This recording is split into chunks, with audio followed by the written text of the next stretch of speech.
தந்தி தொலைக்காட்சி நேயர்களுக்கு வணக்கம். நல்லதை சொல்வோம், நல்லதை செய்வோம், நல்லதே நடக்கும். ஒரு வாழ்க்கையில் நல்லது நடக்க வேண்டும் என்று சொன்னால் நல்லதை சொல்ல வேண்டும், நல்லதை செய்ய வேண்டும். அந்த அடிப்படையில் இன்றைக்கு 7/1/2017 சனிக்கிழமை அசுவதி நட்சத்திரம் காலை 10:58 வரை, பிறகு பரணி நட்சத்திரம். இன்றைக்கு நான் உங்களுக்கு சொல்ல இருக்கிற நல்ல கருத்து, வாழ்க்கை 14 விதமாக வாழலாமா. ஒரு சிலர் எப்படியும் வாழ்க்கையை வாழலாம் அப்படின்னு சொல்லிட்டு வாழ்வார்கள். ஆனால் இப்படித்தான் வாழ்க்கை வாழ வேண்டும் என்று நினைப்பவர்களும் இருக்கிறார்கள். நான் பார்த்துருக்கேன். சார், எப்படி வாழ்ந்தால் என்ன, வாழ்க்கை வாழ்ந்தால் சரி அப்படின்னு நான் வாழ்கிறவேன் அப்படிம்பாங்க. சிலர் இப்படித்தான் வாழ்க்கை அமைய வேண்டும், ஆகினாலே இந்த மாதிரி இந்த வழியிலே நாம் செல்ல வேண்டும் அப்படின்னு சொல்லி செல்றவர்களும் பல பேர் இருக்கிறார்கள். ஆனால் இந்த வாழ்க்கைங்கிற அந்த 4 எழுத்தை பாருங்கள். முதல் எழுத்தும் கடைசி எழுத்தும் கூட்டினால் வாகை என்று வரும். வாகை என்றால் வெற்றி, வாகை சுடிவா என்று சொல்வார்கள். வாழ்க்கையிலே வெற்றி பெற வேண்டும் என்ற அடிப்படையிலே தான் அந்த வார்த்தையை தேர்ந்தெடுத்து வைத்திருக்கிறார்கள் நம் முன்னோர்கள்.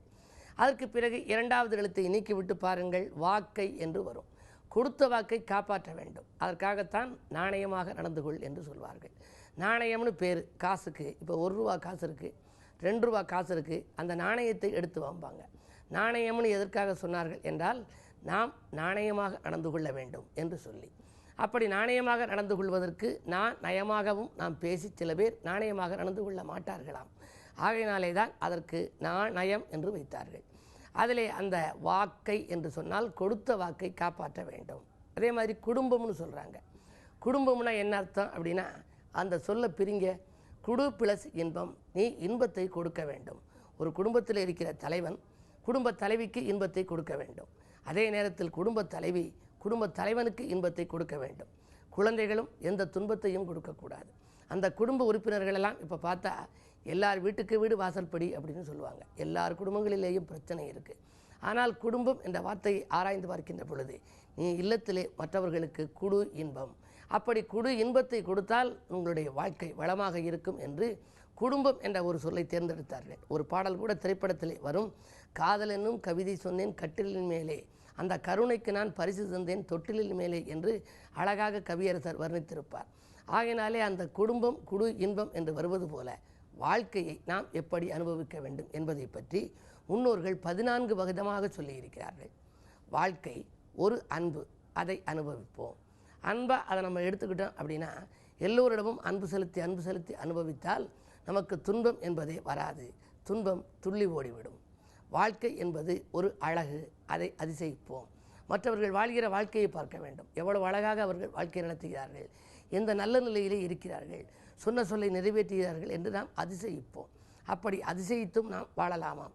வாழ்க்கை ஒரு இலக்கு, அந்த இலக்கை நாம் எட்டி விடுவோம். ஒவ்வொருவரும் ஒரு இலக்கு வைத்து கொள்ள வேண்டும். நாம் இப்படி என்ஜினியராக வேண்டும், மக்களுக்கெல்லாம் சேவை செய்ய வேண்டும். நாம் மருத்துவராக வர வேண்டும், மருத்துவராகி மக்களுக்கு சேவை செய்ய வேண்டும். அப்படி அரசியல்வாதியாக வர வேண்டும், மக்களுக்கெல்லாம் தொண்டு செய்ய வேண்டும் என்று ஒரு இலக்கு பிறந்த சில நாட்களிலேயே அவர்கள் மனதிலே பதிந்து விடுவோம். அப்படி பதிந்த இலக்கை எட்டும் வரை அந்த வாழ்க்கையை நடத்தி செல்ல வேண்டுமாம்.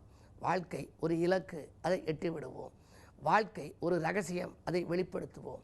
சில பேர் வாழ்க்கை எப்படி இருக்குன்னு நம்ம தெரிஞ்சுக்க வேண்டாம், நம்ம வாழ்ந்துக்கிட்டே போவோம், வருகிறதெல்லாம் வரலாம் என்று சொல்வார்கள். வாழ்க்கை ஒரு ரகசியமாக இருக்குமா. அந்த ரகசியத்தை இறைவன் கொடுத்த ரகசியம், விதி என்று அதை சொல்வார்கள். விதிக்கப்பட்டது விதி. ஒருவனுக்கு இன்னது என்று என்ன தலையில் எழுதியிருக்கிறதோ அந்த விதிப்படிதான் நடக்கும் என்றாலும் கூட இப்பொழுதெல்லாம் சொல்கிறார்கள், விதியை மதியால் வெல்லலாம் என்பார்கள். கண்ணதாசனிடம் நான் ஒரு போகிற போது கேட்டேன்.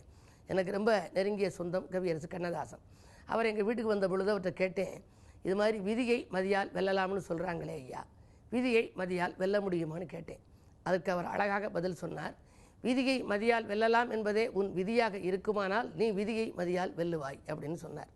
ஆகையினாலே அப்படி விதிக்கப்பட்டது விதி. அந்த விதியினுடைய ரகசியம் யாருக்கும் தெரியாது. வாழ்க்கை ஒரு ரகசியம், அதை வெளிப்படுத்துவோம். இதுபோல இன்னும் வாழ்க்கையினுடைய தத்துவங்களை எல்லாம் முன்னோர்கள் சொல்லியிருக்கிறார்கள். எப்படி வாழ்ந்தால் வாழ்க்கை இனிப்புள்ளதாகுமோ அப்படி வாழ்க்கையை அமைக்க வேண்டும் என்று கவிஞர் பெருமகனார் சுரதாஸ் சொல்வார்.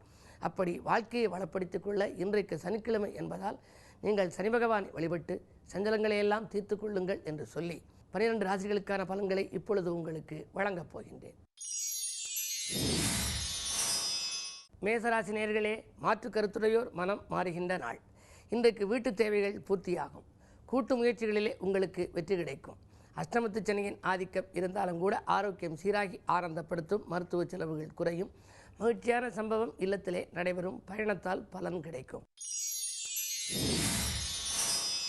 ரிஷபராசினியர்களே, உங்களுக்கெல்லாம் விலகிச் சென்றவர்கள் விரும்பி வந்து சேரும் நாள்.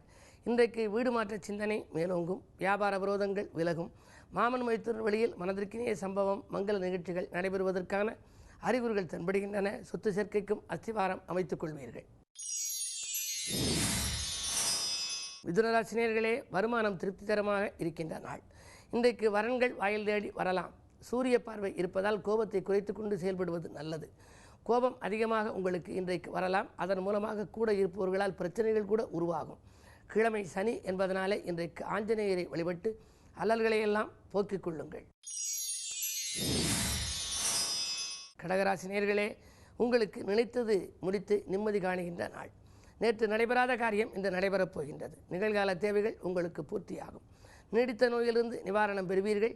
புதிய சொத்துக்கள் வாங்க விற்க எடுத்த முயற்சிகளும் கைகூடலாம். பிரபலமானவர்களின் சந்திப்பு பெருமை சேர்க்கும்.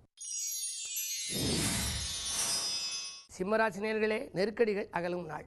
நீண்ட நாளைய கனவுகள் நனவாகப் போகிறது. அரசியலில் இருப்பவர்களுக்கு புதிய பொறுப்புகள் வந்து கிடைக்கும். பஞ்சாயத்துக்கள் நல்ல முடிவுக்கு வரும். பாக பிரிவினைகளும் சுமூகமாக முடியும். கன்னிராசினியர்களே, உங்களுக்கு சந்திராஷ்டமம். எதை செய்தாலும் யோசித்து செய்வது நல்லது. அது மட்டுமல்ல, அருகில் இருக்கும் ஆலயத்திற்கு அதிகாலையிலேயே செல்லுங்கள். இறை வழிபாட்டால் தான் இனிமையை கூட்டிக்கொள்ள இயலும். தொலைபேசி வழி தகவல் தொழிலுக்கு உறுதுணை புரியுமா என்பது சந்தேகம்தான். பதவியில் இருப்பவர்கள் மேல் அதிகாரிகளை அனுசரித்துக் கொள்வது நல்லது. விரயங்கள் கூடும் நாள் இந்த நாள்.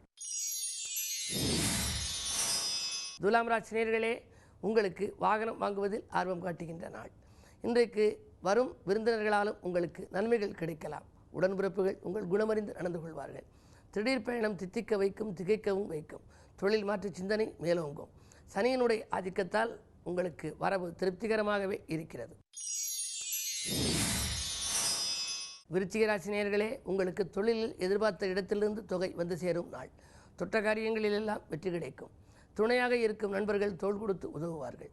தொலைபேசி வழி தகவல் அதிகாலையிலேயே நன்மை தருவதாக இருக்கும். புதிய ஒப்பந்தங்களில் கையெழுத்திட்டு மகிழ்வீர்கள். பயணத்தாலும் பலன் கிடைக்கும். அது மட்டுமல்ல, இன்றைக்கு அருகில் இருப்பவர்களால் உங்களுக்கு அனுகூலங்கள் அதிகம் கிடைக்கும் என்பதால் இன்றைக்கு ஏதேனும் ஒரு புது முயற்சியில் நீங்கள் ஆர்வம் காட்டுவீர்கள். தனுசு ராசினியர்களே, உங்களுக்கு சொத்துக்களால் லாபம் கிடைக்கும் நாள். வாங்கிய சொத்துக்களை விற்பதன் மூலமாக உங்களுக்கு நன்மைகள் கிடைக்கலாம். 10லே குரு இருப்பதால் பதவி மாற்றம், இடமாற்றம் உண்டு. நல்ல பதவியில் இருப்பவர்கள், அதை காட்டிலும் உயர்ந்த பதவிக்காக எதிர்பார்த்து காத்திருப்பவர்களுக்கு அனுகூலமான தகவல் வந்து சேரப்போகிறது. அரசியல்வாதிகள் உங்களுக்கு நல்ல யோசனைகளை சொல்லிக் கொடுப்பார்கள். அந்நிய தேசத்திலிருந்து கூட உங்களுக்கு அழைப்புகள் வரலாம். எண்ணிய காரியங்கள் மாலை நேரத்தில் எளிதில் நிறைவேறும். மகர ராசினியர்களே, தடைக்கற்கள் படிக்கற்களாக மாறுகின்ற நாள். இன்றைக்கு சஞ்சலங்கள் உங்களுக்கு அகலும், சந்தோஷங்கள் சேரும். குழந்தைகளின் எதிர்கால நலன்கிறது நீங்கள் தீட்டிய திட்டங்கள் வெற்றி பெறும். அதனுடைய கல்யாண வாய்ப்புகள் இருந்தால் அது கைகூடும். கடல் தாண்டும் முயற்சிகளுக்கும் நீங்கள் கை கொடுத்து உதவுவீர்கள். அரசியல்வாதிகளாலும் உங்களுக்கு அனுகூலம் கிடைக்கும் நாள் இந்த நாள். கும்பராசினியர்களே, எதிர்கால சிந்தனை மேலோங்கும் நாள். இதை செய்வோமா அதை செய்வோமா என்று சிந்திப்பீர்கள். மன நிம்மதி கொஞ்சம் குறைவாகத்தான் இருக்கும். மருத்துவ செலவுகள் உங்களுக்கு கூடுதலாக இருக்கும். பெண்வழி பிரச்சனைகள் தலைதூக்கலாம். உடன்பிறப்புகளை கொஞ்சம் அனுசரித்துக் கொள்ளுங்கள். உடன் இருப்பவர்களையும் அனுசரித்துக் கொண்டால் ஆதாயம் உண்டு. மீனராசினியர்களே, உறவினர் பகைமாறி உற்சாகம் கூடுகின்ற நாள். இன்றைக்கு உணவு கட்டுப்பாட்டை மேற்கொண்டால் உடல்நலம் சீராக இருக்கும். பழைய பங்குதாரர்களால் தொல்லை ஏற்படுகிறது என்று அவர்களை விலக்கிவிட்டு புதிய பங்குதாரர்களை தொழிலிலே சேர்த்துக் கொள்வீர்கள். ஆடை ஆபரண சேர்க்கை உண்டு. பயணங்களால் உங்களுக்கு பலன் கிடைக்கும். சனிக்கிழமை என்பதால் இன்றைக்கு அதிகாலையில் ஆலைமுக பெருமானை வழிபட்டு பின்பு அனுமனை வழிபட்டு அதற்கு பின்னால் சனி பகவானையும் வழிபட்டால் சந்தோஷத்தை தக்க வைத்துக் கொள்ள இயலும். மேலும் விவரங்கள் அறிய தினத்தந்தி படியுங்கள்.